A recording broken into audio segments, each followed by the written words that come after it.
Hi guys, আসসালামু আলাইকুম। কেমন আছেন সবাই? আজকে আপনাদের সঙ্গে আমার খুব কাছের একজন বন্ধুর সাথে পরিচয় করায় দিচ্ছি। এ হচ্ছে অনুপ হালদার। দীর্ঘ প্রায় 1টি বছর আমাদের সাথে ফোনে কথা, কখনোই দেখা হয় নাই। তো কোনো না কোনো মাধ্যমে সে প্রসেস করছে।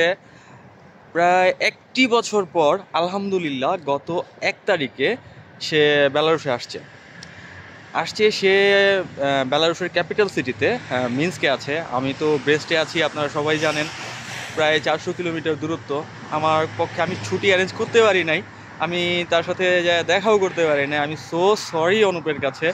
কিন্তু এরপরেও ওর ও ছুটি অ্যারেঞ্জ করে চলে আসছে আমার কাছে। গতকাল রাতে আসছে, প্রায় 400 কিলোমিটার জার্নি করে আসছে। তো অনুপ ভাই, আপনার অভিজ্ঞতাটা বা আপনি আপনার এই পর্যন্ত আসতে যায় আসা, এটা আপনি কেমন লাগতেছে, বা বর্তমানে আপনি জব করতেছেন? ও আরেকটা কথা বলা হয় নাই, ও কিন্তু একজন সিভিল ইঞ্জিনিয়ার। তো বর্তমানে আপনার পেশা কেমন লাগতেছে, বা আপনার কর্মসংস্থান A to Z কেমন লাগতেছে, একটু সংক্ষেপে যদি বলতেন। সংক্ষেপেই বলতেছি। প্রথমত হলো, এটা আমার বন্ধু বলেন, ভাই বলেন। দীর্ঘ প্রায় 1 বছর কি 14 মাস এরকম ওনার সাথে আমার সাথে কমিউনিকেশন, কিন্তু কখনোই সাক্ষাৎ হয়নি। সবসময় উনি আমাকে মানসিকভাবে সাপোর্ট দিছে আমি যাতে বেলারুশে ইজিলি ঢুকতে পারি। তো আমার কিছু প্রবলেম ছিল, প্রথম 2টা বার আমি ধাক্কা খাই। তো এরপরে রোমান ভাই আমাকে যথেষ্ট সহযোগিতা করছে মেন্টালিটি সাপোর্ট দিয়ে। তো ভাইয়ের একটা অবদান আছে বেলারুশ পর্যন্ত আসার।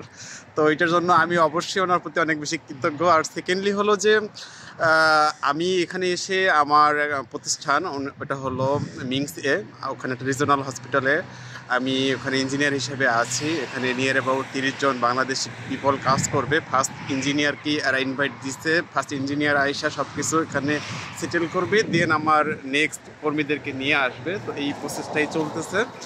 তো সব কিছু মিলিয়ে খুব ভালো একটা দেশ, অসাধারণ সুন্দর একটা দেশ। এখানে আসলে জীবনযাপন অনেক বেশি উন্নত, এখানের কেরিয়ারও আছে ভালো। তো সেই সুবাদেই চলে আসা। বাংলাদেশে প্রায় দীর্ঘ 9 বছর চেষ্টা করেছি নিজেকে একটা অবস্থানে দাঁড়া করার, সফলতাও পাইছি, ব্যর্থতাও পাইছি। এটা কম বেশি আমার রিলেটিভস, ফ্রেন্ড সার্কেল সবাই জানে।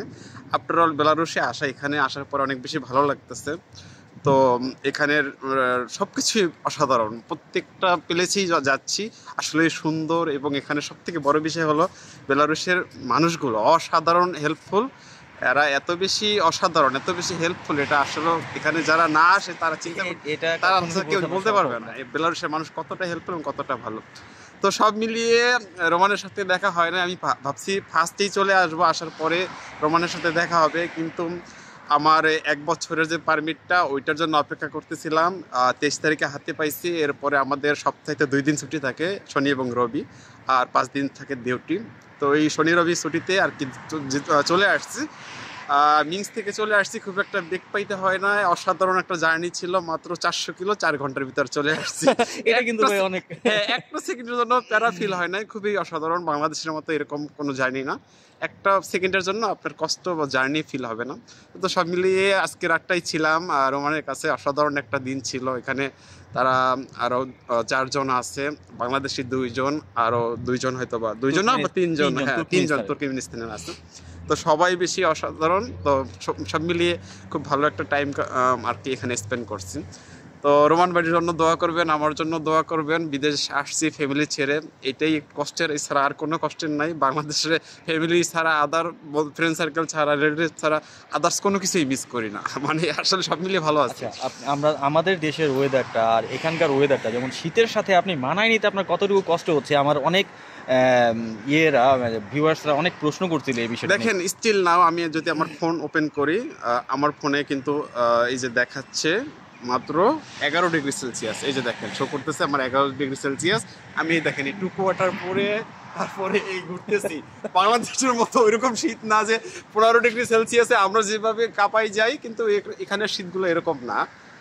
আপনি যদি 1 ডিগ্রি তাপমাত্রায়ও আসেন, তাও স্মুথলি ইজিলি মুভ করতে পারবেন। বাংলাদেশের শীতের সাথে এখানে শীতের একটু পার্থক্য আছে, একটু না অনেক পার্থক্য আছে। তবে হ্যাঁ, এখানের আপনি তো রাস্তায় বেশি সময় থাকবেন না। যখন শীতকাল থাকবে তখন হয়তো মাইনাসে চলে আসবে। আপনি আপনার কর্মসংস্থানে যাবেন, সেখানে হিটারের ব্যবস্থা আছে, আপনার বাসায় হিটারের ব্যবস্থা আছে। বাসার টেম্পারেচারটা আরও বেশি মজার। আপনি ঘুমাইয়া বলেন, খাওয়া দাওয়া করে বলেন, সব কিছু এভরিথিং কমফোর্টেবল আর কি। তো সব মিলিয়ে ভালোই আর কি, এরকম কিছু না। যাক, আলহামদুলিল্লাহ, অসংখ্য ধন্যবাদ অনুপ ভাইকে একটু সময় দেওয়ার জন্য আমার ভিউয়ার্সদের উদ্দেশ্যে। আর আজ তাহলে এ পর্যন্তই। ভালো থাকবেন, সুস্থ থাকবেন সবাই। আমার বন্ধুর জন্য দোয়া করবেন এবং আমার জন্য দোয়া করবেন। ওকে, আল্লাহ হাফেজ, আল্লাহ ভালো থাকবেন হাফেজ। সবাই।